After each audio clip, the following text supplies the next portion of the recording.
Hello everyone, that Manga Kid here to give my full series review, finally, of The Rose of Versailles by Ryoko Ikeda. This is the complete 5-volume, I think it's Udon release, in these stunningly beautiful hardcover, like photo paper, super heavy gold foiling editions. The first time that this has been legally available in English. High price tag, absolutely 1000% worth it for a piece of manga history. And then these are gorgeous. This is not cheaping out on. This is not just a hardcover for the sake of being a hardcover like some other companies do, just so they can charge an arm and a leg. I think these are like $56 before tax in Canada, which is very expensive for a single volume. I paid around $40 each for the first four, and then I paid, I think, $22 for this last one because it's only a single instead of it like double the size, like the rest of them are. So, I mean, high price tag. Obviously, it is an investment. However, these are stunning releases. They are absolutely 1000% worth. Even if you pay retail, which I wouldn't recommend for any manga ever, but even if you did, these are worth it. The quality is there, not only in the actual manga itself, in the story, in the content, but in the release, the physical release is gorgeous and worth it. So now that that is out of the way, we are following, at the beginning, we're following Marie Antoinette, and her kind of leaving Austria and becoming, and getting married, going to France. And then her eventual kind of rise to being the Queen of France. And so this first whole volume is almost entirely Marie Antoinette focused, and even a little bit of the second one. But the story kind of takes a shift away from Marie Antoinette to her personal guard, Oscar, who is young. I would say probably still a teenager, maybe like 17 or 18, but maybe early 20s. I don't really know.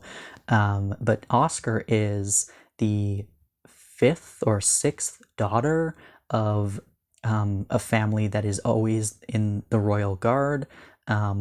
Normally the son kind of becomes the guard for the royal family. However, they didn't have any sons, and so by like the fifth or sixth daughter, the father was like, screw this, I'm going to just name my daughter with a male name, and we're going to raise her as a boy so that she will become a guard. Everybody, like when people first meet Oscar, they think that they're male, just like a beautiful ethereal kind of male, but like it's not a complete secret. It's not like Oscar is hiding who they are, because they're very upfront with being like, no, like I'm not actually a man. But then there's times when like Oscar's gender is very ambiguous in terms of like actually how they identify. Obviously, this was written in the 70s, so discussions around like trans stuff wasn't super happening, but it's an interesting thing to think about if this story was written today, how the character of Oscar would be, though there's a bit of misogyny in there as well, in terms of other military folk not wanting to listen to a woman, but for the most part, I mean, Oscar is the shit. All the women want to be with him, slash her, slash they. All the women want to be with them. All of the men, not all of them, but a lot of them, are also interested and attracted to Oscar. Yeah, the pronouns are all over the place because everybody perceives Oscar differently, and the identity is also kind of all over the place because I don't think that Oscar truly knows how they identify or where they exist in the world. But yeah, it's very interesting. It is a lot of fun. We have Rosalie as well, who is like brought up poor, but has rich, like came from a rich family, but was brought up poor. Her sister, who is legitimately poor, but kind of weasels her way into the Royal Society. We have Andre, who is the childhood friend of Oscar and totally in love with Oscar. We have Fersen, who is he from Switzerland? Sweden? Somewhere. He's from somewhere, who is in love with Marie Antoinette, who is obviously married. And Oscar, who kind of has a thing for Fersen. So there's a lot of love triangles. There's a lot of rich people drama. There is a lot of war and internal, like civil war, internal conflict in France at this time. Obviously, if you had history class in school, then you would know kind of vaguely at least about this period of time.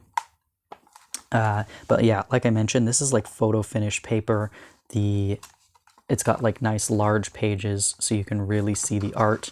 All of the volumes start off with this like textured color page, and then there is tons of like full color pages all throughout these volumes, and it's just really stunning. And honestly, like I bought this because it's a piece of, like I said, a piece of manga history. This story influenced the shoujo demographic so immensely, and not only just the shoujo demographic, but manga in general.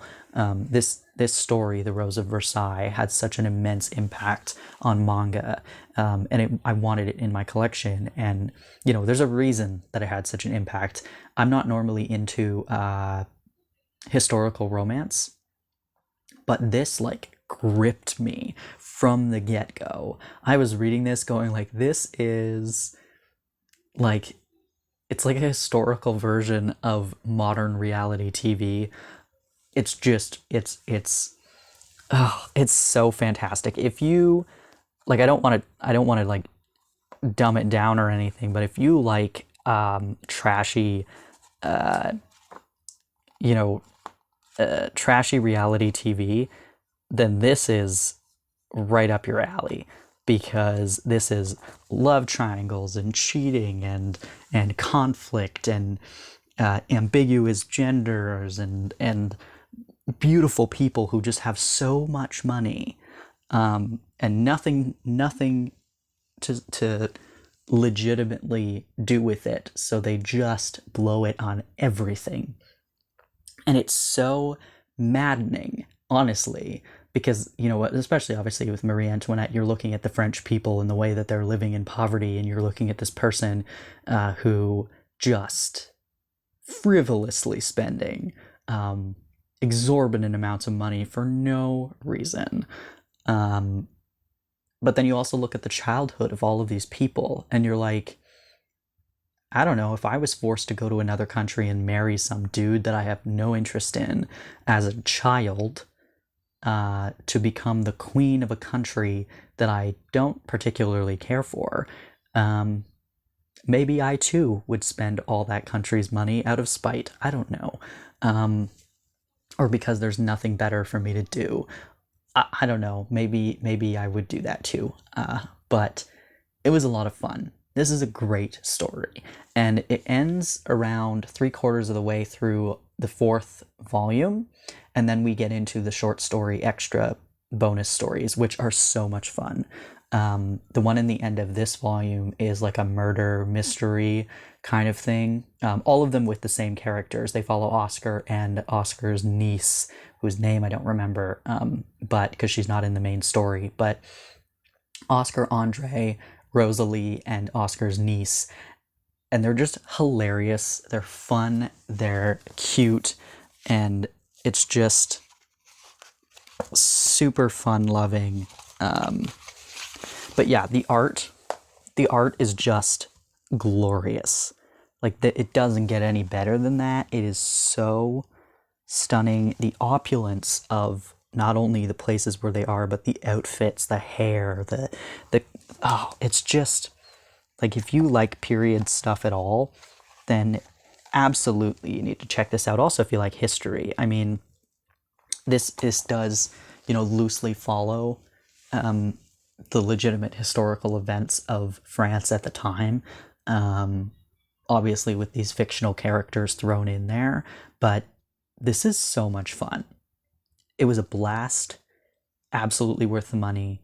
These are gorgeous things that I will be so stoked to display on my shelves. Like, the gold foiling alone, just like even on the spine, but also, on the backs, the fronts, and like Udon did an excellent job with this. And I know that this was a long time coming. People have been waiting for this forever, and Udon, I think, acquired the license so long ago, and put in all the work. The translation is beautiful.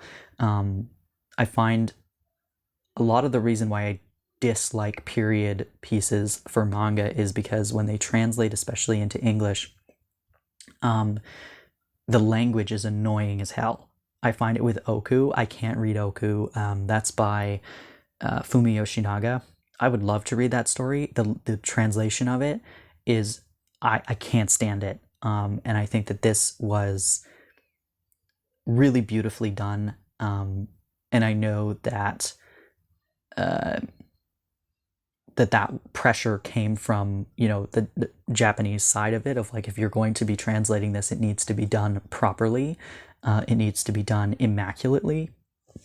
And I'm glad that the time was taken to do it. And I'm super happy that Udon accomplished this. And then obviously with, the pandemic, slowing down the releases even further must have been super frustrating. I know it was frustrating as a consumer who pre-ordered all of them, having to wait so long for these final, actually I think it was even volume 3 I think was delayed a bit too, but particularly these last two. But I'm sure that, Udon itself was probably super annoyed that they couldn't release on the schedule they were hoping. But yeah, like, just excellent. I can't wait to reread this in the future. But yeah, like I said, like, this is just like opulence at its finest. There's a lot of like fighting, war, sort of civil war stuff happening in the later volumes as well. So if you like action, there is action. Like, Oscar is part of the Royal Guard. It's tragic. There's tragedy. Oh, it's just like, you gotta read it. You gotta read it. It is fantastic. Such a fun ride. And I just can't stop staring at these covers. They're just stunning. If you've read The Rose of Versailles, I would love to hear your thoughts. If the only other thing by Ryoko Ikeda that I know of in English is Claudine, which I also have.